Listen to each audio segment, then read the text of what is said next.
You don't have to be on mute here. Hello, everyone.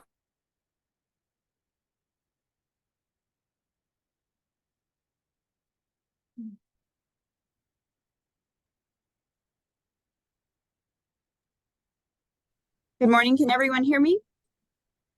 Great. Well, thank you so much for joining us this morning as we announce the Education to Employment Alliance. And this is an alliance of business groups that includes the Colorado Chamber of Commerce, Colorado Succeeds, Colorado Inclusive Economy, the Colorado Technology Association, and Colorado Thrives, all representing over 2,000 employers statewide.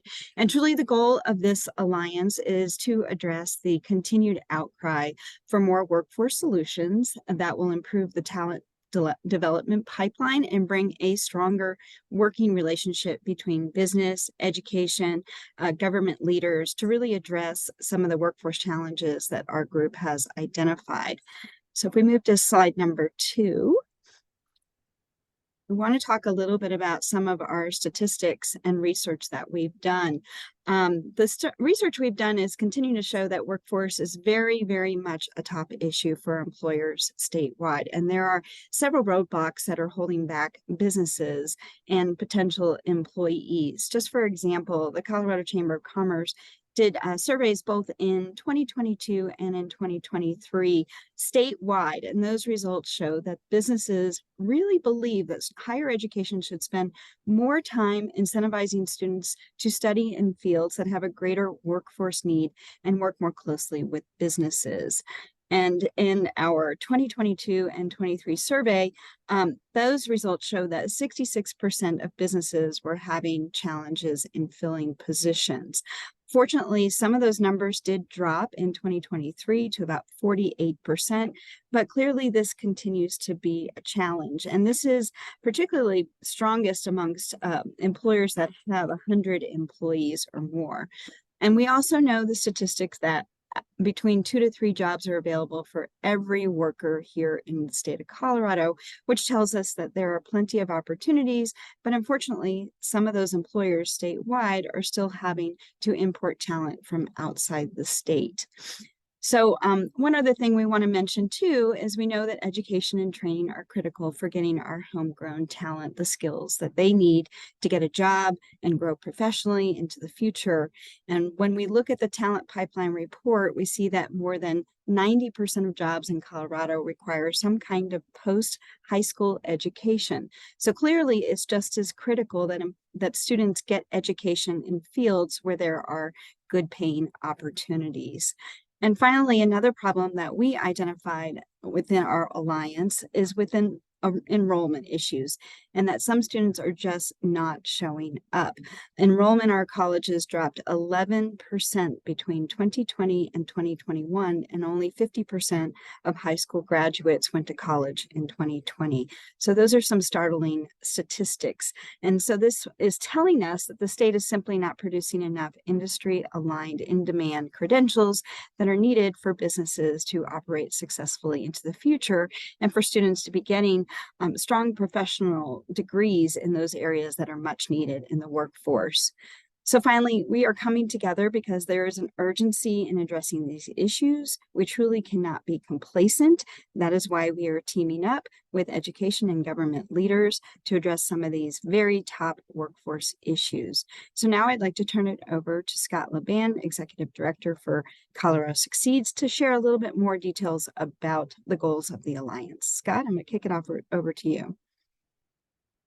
Thanks so much, Lauren. Really appreciate it. And good morning, everyone. It's so nice to see you and appreciate you taking the time to join us. So what Lauren really just described is that what unites us is a fundamental belief that there's both a moral imperative and an economic imperative to ensuring that all Coloradans are ready for Colorado's jobs. And so with that in mind, our conversations to date have really focused on 2 things. Number 1, how can we ensure that all learners and job seekers in our state are educated to their greatest potential and have the opportunity in their life to achieve economic security? And then number 2, how all Colorado employers are able to find homegrown local talent that they need to continue to grow and thrive. And as we started our work together earlier this year, we realized that these two uniting values and beliefs started to shape really similar organizational priorities for each of our own individual groups. We were each individually reaching out to businesses and to employers to understand their talent needs. We were trying to support them in building partnerships with learning providers. And we were trying to solicit information around where they had pain points and how they could, what recommendations they had to address those, whether it be at the programmatic or at the policy level. And so the very first thing we did was actually focus on alignment. We feel like if we can commit to speaking to the business community with one voice, we believe that we will help keep the employer community at the table. We know that if there's too many different voices sharing too many different key messages with employers, that can contribute to fatigue and burnout. And that is the worst case scenario that we're trying to avoid. So as we think about alignment, we've come together around a set of core principles that are going to guide our work together. You can see those on the screen now. Number one, we want to prioritize learners, not systems, programs, or institutions. Number two, we want to ensure industry alignment by meaningfully engaging industry as a co-creator. Number three, we want to recognize career-connected learning and in-demand skills. Number four, we want to leverage and scale innovative non-traditional education and training models that help address the pent-up demand that exists in our state. And number five, we want to create transparency of outcomes across the education pipeline to prioritize the pathways that show strong evidence and strong outcomes. I think ultimately what you can say is we envision a learner-centered talent development system that's going to respond to the dynamically changing needs of our businesses, our economy, our learners, our communities, and our job seekers. And so once we aligned on a common set of core principles that are going to guide our work, we wanted to make sure that we had a shared understanding of the challenges that we're trying to address. So in addition to the research that Lauren just shared, we collectively worked together to survey employers across the state to understand what were the most significant pain points that they were experiencing and what solutions or recommendations did they have for addressing those. And now we heard a variety of challenges and solutions that are going to require changes to both program and policy. And so as a group, we are focused to continue engaging in conversations with educators, with government officials, with community organizations and nonprofits to bring about these needed changes. And we believe that through our collective networks, we can make it easier and more streamlined for education and government leaders to engage with employers at the state level or at the local level, and to ensure that the partnerships that we're creating are sustainable. Through our partnership efforts to date, we've learned that this cross-organizational collaboration brings significant value to employers, learning providers, and government officials. And so we're committed to continuing the work of the Alliance, and we're going to focus in the three areas that you see here on the slide. Number one, we're going to work to identify and define the most pressing workforce gaps that are going unaddressed in our state. This looks like connecting with businesses across different industries, regions, to document their talent needs and communicate them to partners and stakeholders. Number two, we're going to offer solutions at the systems level and the programmatic level to address those gaps. And for us, this looks like identifying promising practices from exemplars in Colorado, across the country, and across the globe. And then we're going to support connections between and among businesses, business intermediaries, government, and education and training providers. And we, through this work, will make sure that we monitor the progress of the implementation to ensure that our solutions are reaching scale in Colorado, because it's ultimately our goal. And for us, this looks like defining and monitoring progress towards key outcomes, sharing our learning and our successes, encouraging ongoing innovation and business engagement in talent development efforts statewide. So ultimately, what you could say is together, our Alliance is going to be a learning network. And we seek to get as smart as we can about what does and what doesn't work, so that we can share those learnings as aggressively and efficiently as we can with stakeholders and partners all across the state. And while our 5 organizations have come together to launch the Alliance, we know that we can't do it alone. We look forward to adding partners who share our core principles and our sense of urgency to create impact in Colorado. So I would be open to inviting any of you who would be interested in learning more about the Alliance and how you might be able to become a part of it, to please email me, and I'm going to put my information in the chat. But with that, I'm going to hand it over to Katie, who's going to take us a little deeper into the conversation. Thank you, Scott. So Lauren did a really nice job of framing out the challenges that our state faces, but I just want to share some additional data to underscore what we are facing as a state. On the next slide, you'll see the outcomes for what happened to Colorado's 2016 high school graduates after they left high school, and how many of those students ended up matriculating and then succeeding in pursuing some type of post-secondary credential. And this is not just bachelor's degrees, this is certificates, it's associate's degrees, it's the whole scale of what is awarded within our post-secondary education system. So you see that 6 years after graduating from high school, that class of 2016, only or fewer than 35% of those students completed a credential.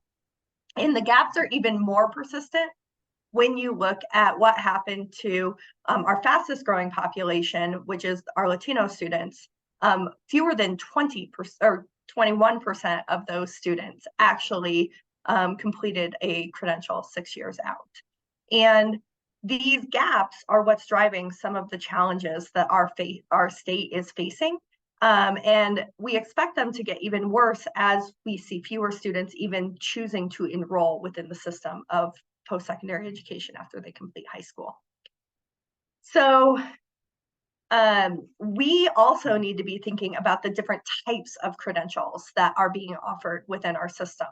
We know that the state has significant need for middle skill credentials.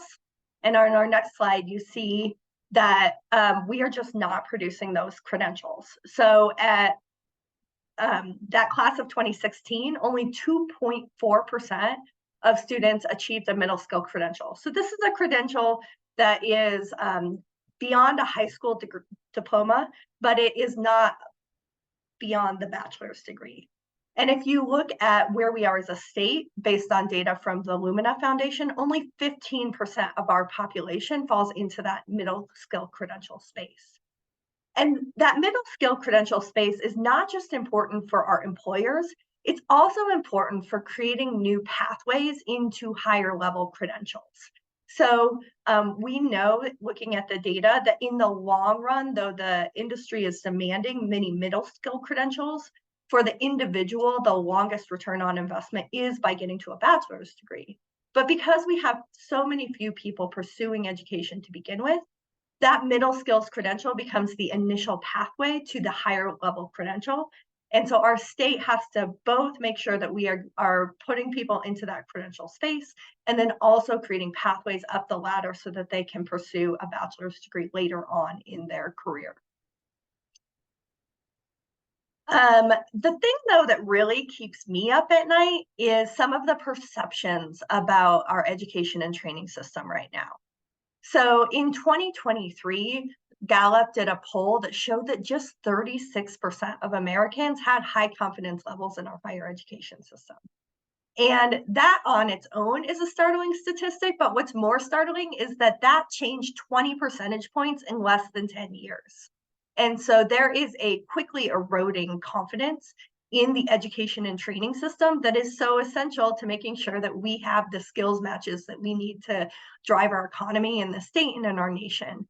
And so I really worry about that piece of data. I think it's one of the reasons that we are starting to see Colorado high school students walk away from enrolling in post-secondary education, because that matriculation rate that Lauren talked about before, that only 50% of high school students went on to go to higher education, that also declined very rapidly between between 2019 and 2021.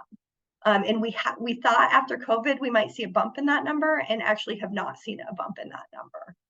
And I think that there are reasons why students are leaving the system. There has been recent analysis that shows that some colleges are actually not providing that economic security that they used to be able to provide. I think the national estimates show that a full 1/3 of our nation's colleges actually leave students worse off after they complete their credential than the average high school graduate. So what is happening for too many individuals is that they are going into our education and training system, they're paying higher costs, and then they're not receiving the benefit of those credentials when they leave. A lot of times that's because there's a mismatch between the credentials individuals are pursuing and where our actual needs are. And then other times it has to do with program quality and making sure that students are actually going in and completing, and that there are relationships with employers coming out of those programs. So it's a complex challenge. But what we really wanted to understand on the next slide is that what is happening for businesses? What's the business perspective and what are they seeing on the ground? Because we know so much of this conversation is regional. So Lauren and Scott both did a great job talking to you about how we reached out to business. And these are the key themes that we heard from business. The first is that they want more coordination and collaboration across business, education providers, and even government programs that are designed to help support this. We have a lot going on, but a lot of it's happening in silos, a lot of it's not coordinated, or it's not achieving its full potential. And so there was a lot of opportunity that businesses expressed for us to have greater coordination. The second thing we heard is that we need to support small to medium-sized business employers in integrating career-connected learning opportunities, apprenticeships, and other new innovations into their businesses. We know that most businesses in Colorado are small and mid-sized businesses, and so they need help and capacity to be able to be part of this changing system of education and training.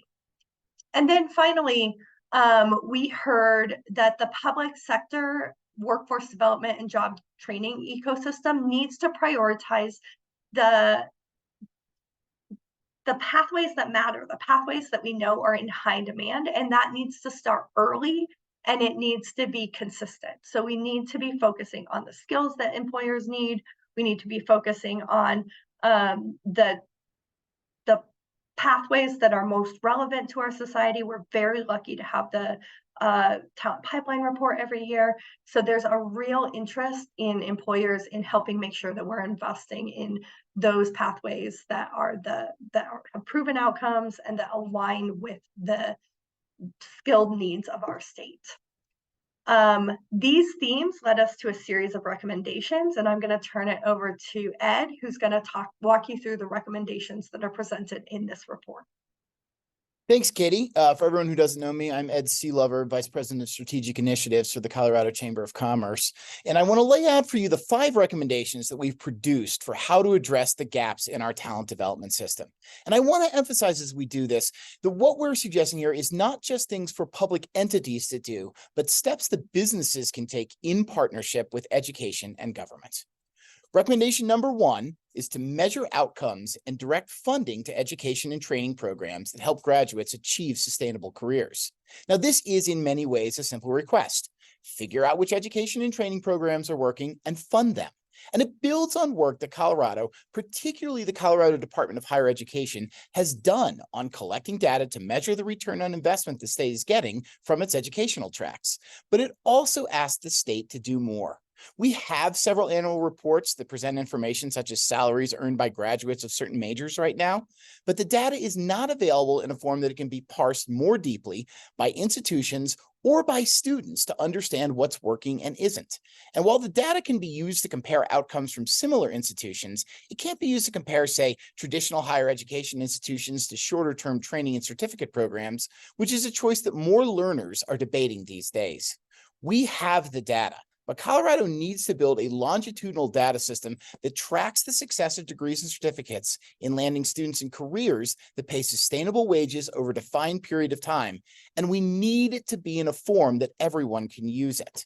And finally, when we have the data, we need to use it to direct funding to programs that have the greatest return on investment, including short-term training and upskilling programs that help to produce the middle skills workers that we need so badly.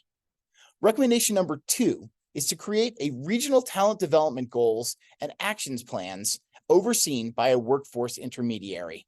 A lack of coordination between business leaders and education providers in Colorado is leading to disconnected efforts and creating a mismatch between the skills that are needed for jobs and the educational programs that can create those skills.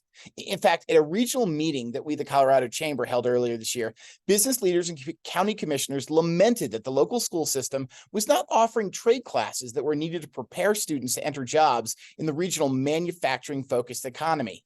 Afterward, word got back to school leaders, and they responded they, in fact, did offer those classes. But the episode showed the disconnect that can happen when business and educational leaders don't communicate. While a number of state initiatives have come about that suggest communication and coordination between employers and schools, the fact is that such suggestions too often amount to nothing more than a letter to Santa Claus. And we believe this may be the time to go further and to require coordination. Our idea then is for the state to create regional talent development summits in which employers, educators, and state government sit down at the same table, determine where the greatest shortfalls of skilled talent exist, and craft plans to develop career pathways that address those shortfalls. And these must be plans with defined outcomes and with metrics that can be measured. Rather than adding the creation of these plans onto the work of an existing department, though, we believe that the person to ensure the progress of these plans is a newly established independent workforce intermediary, someone who can monitor progress, ensure things are getting done, and be accountable to both employers and educators. The exact structure and funding of that position can be determined later, but we believe the state needs to start on this process of bringing educators and businesses together right away. Recommendation number 3 is to realign the pathways offered in schools with the needs of employers. A shortage of middle skill workers in sectors like healthcare and construction has led to a mismatch between the skills that are needed by employers and the skills that are available now that workers have. Employers say there's a dearth of classes for the trades in schools, and even some school district leaders told us during a barnstorming tour this spring that they've gotten pushback from parents who don't want their kids to take these classes, wrongly believing they represent a choice to forego the possibility of college. By investing in local and regional industry hubs that connect K-12, post-secondary education, and businesses to build industry-aligned pathways beginning as early as 8th grade and embedding them throughout the high school, post-secondary, and workforce systems, there are a ton of opportunities to ensure pathways meet talent needs. We would ask the state provide seed funding to school districts and inter-district partnerships to create more innovation centers and more opportunities for students to take classes in in-demand fields and begin learning these skills early in their high school careers. There are a number of these programs currently in place, programs like the Cherry Creek Innovation Campus, which teaches newly needed skills, including fixing electric vehicles. But students in too many parts of the state are missing out on such opportunities. This is not just a request of the educational system, though.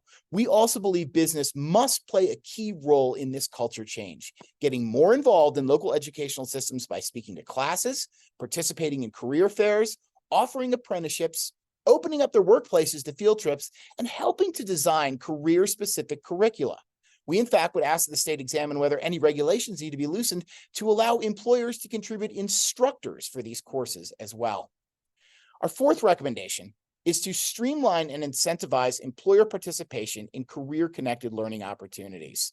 As Katie mentioned, employers say they are interested in offering internships and apprenticeships, but too many small and medium-sized employers don't have the resources to offer these programs, whether that's in terms of the finances they need or the human resources needed to recruit and oversee apprentices and interns. With just a few changes, though, we believe the state can change this dynamic. Tax incentives specific to small and medium businesses could help, and we ask state leaders to consider that. But one thing we suggest could help even more is the creation of tax incentives or grants for chambers of commerce, nonprofits, and other local organizations to act as intermediaries, allowing them to hire staffers who can connect smaller businesses and educational institutions and who can take care of some of the back office paperwork and administrative duties needed to allow apprenticeships and internships to flourish. The Vail Valley Partnership has received a private grant to do just that and reports that it's getting businesses previously unwilling or unable to offer these opportunities to now do so. We would also ask the state streamline the process by which employers can apply for grants and incentives. A CEO of a medium-sized tech company with a lot of remote workers across the state told me she wanted to apply recently for upskilling grants to help her workers. When she found out she had to apply based on the county in which each worker is located and to separate organizations in each county and had to set individual advancement goals for each worker, she backed off. Simply, we need to make it easier for employers to help their workers. Finally, we asked that the state examine its labor laws to see what could get in the way of getting students into career-connected learning opportunities. 14 and 15-year-olds, for example, are limited to 18 hours of work per week, and those under 18 years of age have limits on what they can do in certain careers, particularly on manufacturing floors.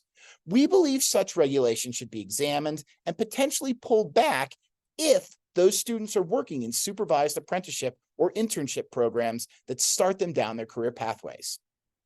Finally, recommendation number 5 is to ensure education providers are focusing on the skills that students and employers need. Many students in Colorado are graduating without either the job-specific skills or the essential soft skills that employers seek. That's something we hear a lot from employers, quite frankly. And this underscores the need for improved collaboration between educational institutions and businesses to better prepare students for the workforce. So we're going to parse this request in 2 ways. One recommendation is that the Colorado Department of Higher Education form statewide advisory boards for all career-focused majors in which employers could sit down and talk to university leaders about how the professions are changing and what kind of skills they need from graduates. The owner of a Denver public relations agency told me she is seeing students come out of major Colorado universities trained more in the theory of public relations than in needed skills for the profession. Because of that, she started looking more toward East Coast graduates. Communication between employers and educators can change this. Another recommendation is for educators to adopt a durable skills rubric. Now, these are the soft skills to which we refer. They can determine needed skills from communication to teamwork to problem solving and work those into classes at both the collegiate and K-12 levels. Metro State already is working on a badging system to allow students to demonstrate mastery of these skills, and the Colorado Community College system is working on durable skill requirements. We call on businesses to work with them and bridge this key gap. Finally, as part of this recommendation, we call on employers working with educators to focus more on skills-based hiring than on degree-based job requirements. As part of this, we pledge to work to educate more employers about the benefits of skills-based hiring, showing how workers can bring certain skills rather than just certain degrees and can advance in their education and skills as they move up at their companies. One particular way in which the state could advance this goal is to invest in learner employment record technology that lets students accumulate and list the skills they've learned and have them recognized by potential employers.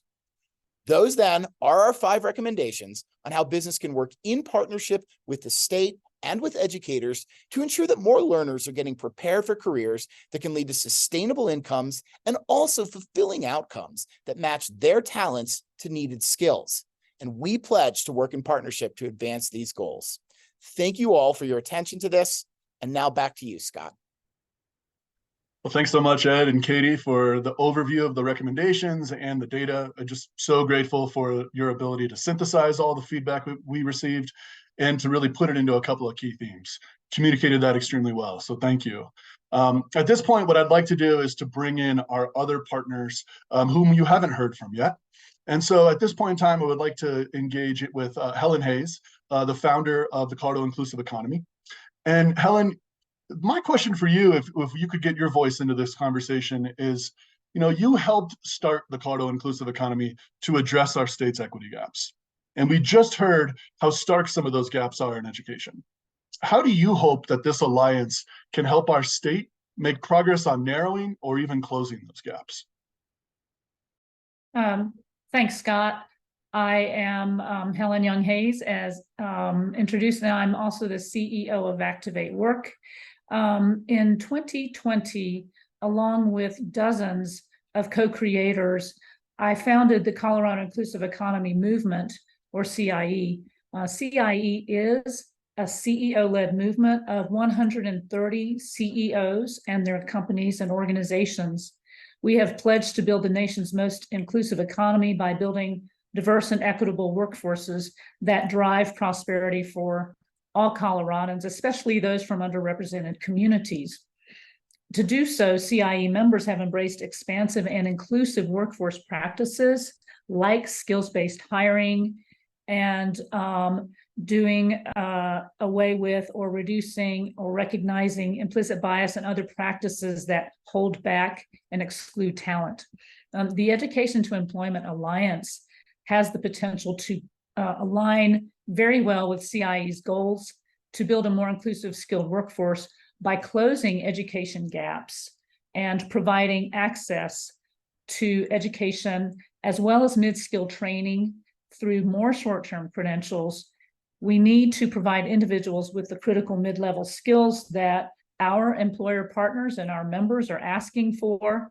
And also, we need to provide more Coloradans with the opportunity to access life-transforming skills. So the proposals outlined today by the E2E Alliance really support and extend the work of the Colorado Inclusive Economy movement. Thanks so much, Helen. Thanks, Helen. Great points. Thanks, Scott. I want to direct our next question to Aaron Trapp, who is the Executive Director of Colorado Thrives. Aaron, thanks for being with us this morning and being part of this alliance. And I know that your organization is comprised of CEOs that are very committed to economic mobility and growth in Colorado. And you've steered some initiatives that have pushed education and workforce to explore some very new models. So tell us why the alliance is so important to continue to push that effort and approach workforce solutions in our state. Thank you for that introduction, and thanks for allowing us to be a part of this really important effort. As you mentioned, Colorado Thrives works to advance economic mobility for all Coloradans, and we do that through inclusive growth and innovation. And we certainly can't do it without looking at the kinds of gaps and dynamics that you outlined in the report. So as you mentioned, we're led by a group of 18 current and former CEOs and philanthropists who represent some of the largest companies in Colorado and who are all committed to collectively leverage their voices, their platforms, their talent and resources to help Coloradans thrive for the long term. What we've seen is that the employer voice in conversations around education really need to be amplified. So we're very excited about the recommendations from the report that we're featuring here today. One consistent theme we hear from employers represented in Thrives is that there are many, many new training solutions, so numerous, without any sense or understanding of which ones are the best ones, which ones are matched for them. And, you know, Ed, you pointed out sometimes we're not even aware of what's out there. So we're very aware of the fact that there are many solutions, not all of them good, they're not integrated, and more coordination work like the kind that you've described, where we require intermediaries from the state of Colorado to be helping with that would be very welcome. Going forward, Colorado Thrives will be looking at how we can create action based on the goals that are outlined in the report, like aligning funding and outcomes. For us, there's really no more important way to ensure economic mobility for all Coloradans than ensure that everyone has the opportunity to better themselves through a high quality career to change the future for their own families. So we're very grateful to be at the table, but very much looking forward to next steps, because this is really only the first start of making sure that employers have a strong voice in ensuring economic mobility for all Coloradans. Thank you, Aaron. I think we're going to turn it back over to Scott. Thanks so much, Aaron. Thanks, Lauren. At this time, I'd like to welcome into the conversation Franny. Franny, you represent the Colorado Technology Association, and I know that a key part of what you do is to help make sure that our state has the tech talent that we need. So could you share a little bit about why this alliance is an important part of ensuring that high need sectors like tech can address their workforce needs? Yeah, let me start by saying what tech contributes to our economy. Tech related industries represent about 18% of our economy and 9% of our employment. When you look at the employment in those job descriptions that are tech related, they tend to pay twice as much as our average salary.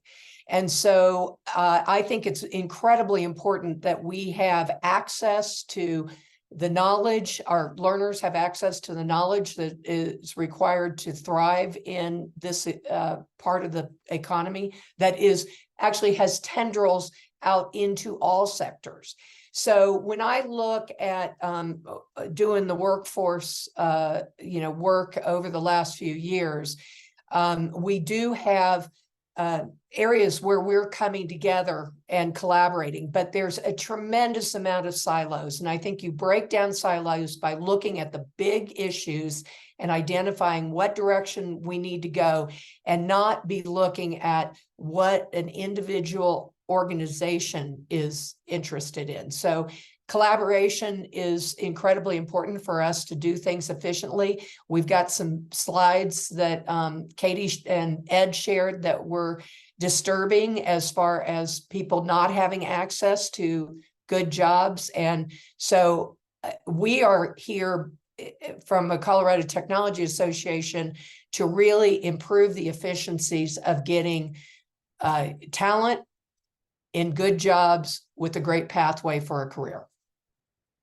Thanks so much, Franny. And let me just ask a quick follow-up question. I know that you've recently announced your retirement from the Colorado Technology Association, so congratulations on that. But could you speak a little bit about your board's commitment to the Education to Employment Alliance and this work in an ongoing way once your successor is named? Well, my successor has not been named, and I'm not retiring, Scott. This is a pivot, and I don't know what that means yet, but kind of to the point of talent in the economy, I kind of look at retirement as we want to make sure that we don't squander resources. So to move forward, we will be announcing who my successor is, but the organization itself is committed to continuing the work in this area. What I will say is, our objective at Colorado Technology Association, our mission is to ensure that we've got a thriving tech center economy in Colorado, because it's so important to every Coloradoan. Having said that, I think that it is important. I'm sorry, my dog is screaming. I think it's important that we have access. And so it is the gating factor to growth in our industry and all industries to not have a robust talent pipeline in tech. And so, it is right in alignment with our mission. Thank you so much. Appreciate all your leadership and all your work, Franny. At this point in time,